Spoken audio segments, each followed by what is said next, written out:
अस्सलामुअलैकुम प्यारे दोस्तों, इस वीडियो में हम आपको बताएंगे कि दुनिया कैसी बनी या ज़मीन आसमान कैसे पैदा हुए, कैसे इंसान या शैतान को पैदा किया। आइए वीडियो शुरू करते हैं। सूरह अंबिया आयत न 33। और वही है जिसने रात और दिन और सूरज और चांद को पैदा किया, प्रत्येक एक परिधि में तैर रहा है। अल्लाह ने सबसे पहले नूर से फरिश्तों को पैदा किया। उसके एक समय के बाद अल्लाह ने धरती जमीन आसमान को पैदा किया। अल्लाह ने कुरान में यूं बयां किया है। सूरह आराफ आयत न 54। निस्संदेह आपका भगवान अल्लाह है, जिसने 6 दिनों में आकाश और पृथ्वी की रचना की, फिर खुद को उसकी गरिमा के लिए सिंहासन पर स्थापित किया।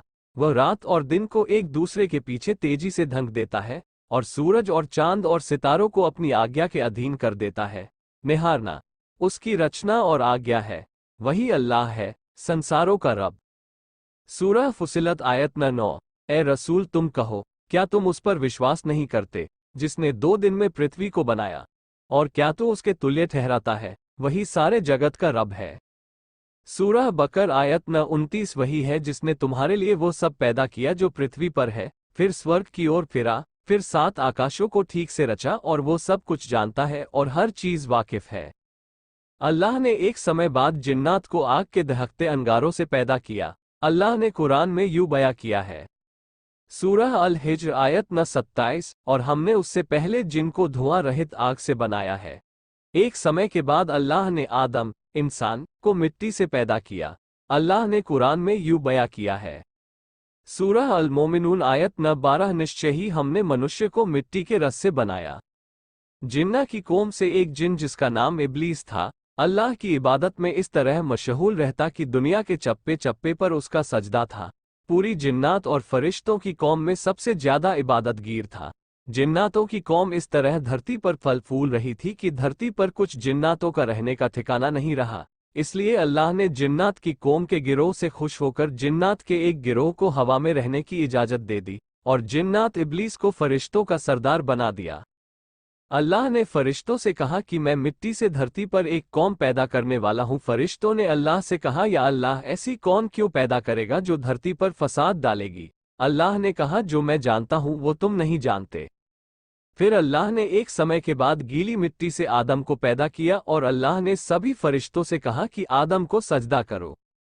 अल्लाह के कहने पर सभी फरिश्तों ने आदम को सजदा किया, लेकिन इब्लीस ने नहीं किया, जो कि सभी फरिश्तों का सरदार था।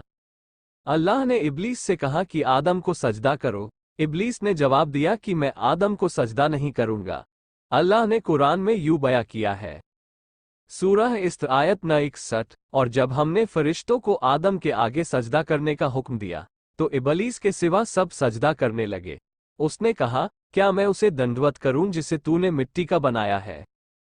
इब्लीस ने अपने इबादत पर घमंड किया। उसने सोचा कि मेरी इबादत दुनिया के चप्पे चप्पे पर है, और अल्लाह का मैंने हर हुक्म माना है और उसकी पैरवी की है। अल्लाह का एक हुक्म की पैरवी नहीं करूंगा तो क्या फर्क पड़ता है?